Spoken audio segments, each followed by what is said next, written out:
की गई, उसकी आज बैठक आहूत की गई। बैठक में आगामी 22 जून जो हमारा बलिदान दिवस है, उस संदर्भ में हम लोगों ने राजनीतिक कार्यक्रम तय किया है। 22 जून को बलिदान दिवस के रूप में प्रदेश भर में हम सभी लोग याद करते हैं और 22 जून को फिर से हम सभी लोग इस बार रांची मुख्यालय में प्रदेश भर के सभी प्रखंड मुख्यालय के हमारे पदाधिकारी और प्रतिनिधि संयुक्त रूप से रांची में एकत्रित होकर बलिदान दिवस मनाने का पार्टी ने निर्णय लिया। संगठन अपने बीते हुए काल को, पार्टी के इतिहास को और पार्टी के इस राज्य के बनिस्पत उनके संघर्ष और उनके योगदान को न केवल याद करेगा, बल्कि इस बात का मूल्यांकन भी हम सब मिलकर करेंगे कि वर्तमान परिप्रेक्ष्य में जो राज्य का गठन हुआ है और राज्य की सरकारें जिस मंशा के साथ काम कर रही है, क्या हमारा राज्य गठन के उद्देश्य की मंशा उसके साथ मैच करती है या मिसमैच? अगर ऐसा है तो जन सरोकार के प्रश्न हमेशा चुनौती बनकर खड़े और उन चुनौतियों पर सरकार अपने कमिटमेंट पर कहाँ खड़ी है, इसका भी एक बेसिक मूल्यांकन 6-8 महीना के बाद उस प्लेटफॉर्म के माध्यम से पार्टी को करने का एक अवसर भी। तो हम जहाँ पार्टी को अपने संघर्ष को और अपने इतिहास को याद दिलाएंगे, वहीं राज्य के अंदर आने वाले समय में पार्टी अपने भविष्य के कार्यक्रमों का संचालन कैसे करेगी, उसको भी हम लोग पटल पर रखने का काम करेंगे। ये बेसिक तैयारी हमारी है। इस बीच में पार्टी के सारे जिला मुख्यालय, प्रखंड मुख्यालय में पार्टी के वरीय पदाधिकारी का पहुंचेंगे, वहां पर जाएंगे, वहां बैठेंगे और इस 9-10 दिन के पूरे समय में आजसू के पूरे संघर्ष के इतिहास को रखने का काम करेंगे और हर जगह पर जहां पर चाहे प्रखंड या जिला में, उस जिले में संगठन के लिए या फिर इस राज्य के लिए संघर्षशील या जिन लोगों ने उस समय योगदान दिया है, उनका सम्मान करने का भी निश्चय पार्टी ने किया है। सर, आप संथाल भी जा रहे हैं, वहाँ क्या कार्यक्रम? वो एक गलत न्यूज है। संथाल जाने रहे, संथाल के पदाधिकारी यहाँ आ रहे हैं। देवघर जाने का था। देवघर वो अब हम क्या करें, आज के दौर ऐसे ही चलता है। कभी कभी गलतियां छपने में हो जाती है और वो मैसेज पास हो जाता है। एक्चुअली यहीं पर संथाल परगना के पदाधिकारियों का आज बैठक है। सारे जिला अध्यक्ष और केंद्रीय पदाधिकारियों को इस बैठक के बाद हमारा बैठक यहाँ प्रारंभ हुआ है। किसी एक जगह के लिए पैसा बनाए नहीं। पहले कांग्रेस की सोच पे बलिहारी कि वो सब चीज को लाकर प्रदेश में और नए तरीके से प्रस्तुत करने की तैयारी करता है। वो पैसा एक्ट बनाए, पूरे देश के लिए बनाए।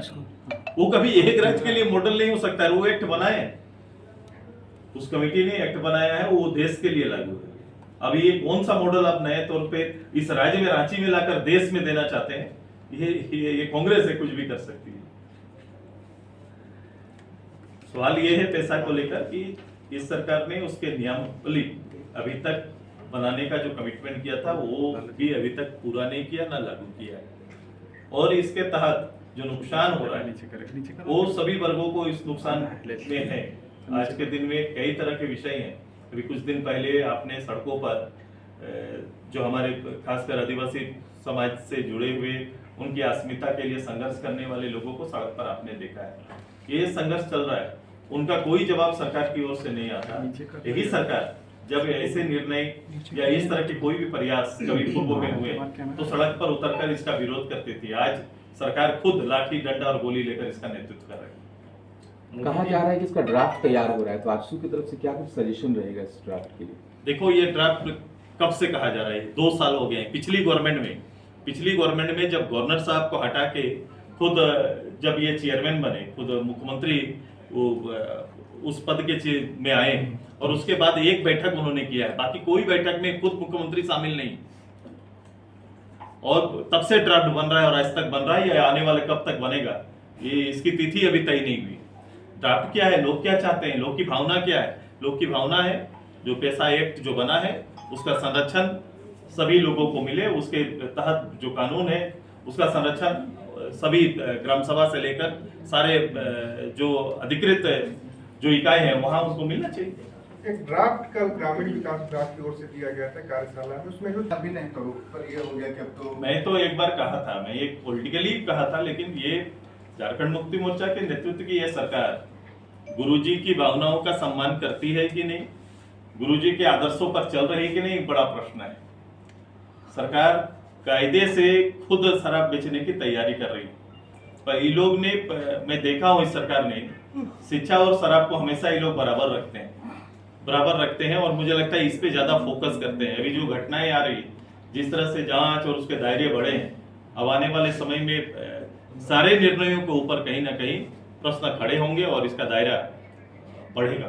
सुरेश जी, जेटेड नियमावली को लेकर विस्तार चल रहा है, या कह सकते हैं हेमंत सरकार में भाषा जानबूझ के क्रिएट करते हैं कि जो जिलावार जिन भाषाओं को तरजीह देना चाहिए था, कहीं ना कहीं अब खूंटी से मुंडारी भाषा को हटा दिया। अब बताओ, जो विभाग इसको देखता है, जो विभाग इसको संचालित करता है, ये कैसा अबुआ सरकार है जो अबुआ विषय को या अबुआ भाषा को संरक्षित और संरक्षण नहीं दे पा रहा है या उसका चयन नहीं कर पा रहे हैं। ऐसे कई जिलों में त्रुटि है और जिला भाषा में कहीं ना कहीं फिर से ये परिस्थिति ये लोग उत्पन्न करना चाहते हैं कि लोग इस विषय को लेकर फिर से सड़क पर आए और सरकार 4 साल में क्या किया तो इसका समाधान किए, कहा कि केवल आगे बढ़ना चाहती है। उन नियुक्ति प्रक्रिया को स्पष्ट रूप से जाने ही नहीं देना चाहती। वित्त मंत्री ने भी मुख्यमंत्री को खत लिखा है इसी संदर्भ में और कहा है कि पलामू और गढ़वा में भोजपुरी को शामिल करें। लगभग सभी क्षेत्र में विविधता का प्रदेश है ये हमारा, ये इसलिए इसकी भाषाएं जितनी है, जितने रीजनल भाषाएं हैं, उनको जिला में और मुख्यालय में जगह मिलनी चाहिए। यही तो है। दादा, 11 एक विकास का दौर प्रारंभ हुआ 2014 से और आज हम 11 साल के बाद आदरणीय प्रधानमंत्री जी के नेतृत्व में जो हमारे विकसित भारत की कल्पनाओं को पूरा करने की ओर आगे बढ़ रहे हैं और इसके कई सफल उदाहरण आपको देखने को मिलेंगे। इस परिस्थिति में जब कोविड जैसा इतना बड़ा संक्रमण पूरे विश्व को प्रभावित किया, उसके बावजूद फिर से उठ खड़ा होना, फिर चलना और फिर से विकास के पथ पर जाकर अपने रेशियो को कंप्लीट करना, विकास की दर को पूरा करना, या विकसित और संकल्पित एक हमारा माइंडसेट है जहां पर ये सरकार काम कर रही है। इंफ्रास्ट्रक्चर जो सबसे बड़ा फोकस है हमारा, और आज उदाहरण है कि पहली बार आजाद भारत में अब कह सकते हैं कि जो दूरी हमारी थी, जो कहा जाता था कश्मीर से कन्याकुमारी तक, ये तो इलाका हमारा होता था, ये नारे लगते थे, लेकिन वहां तक पहुंच का पथ हमारा केवल एक सड़क मार्ग था।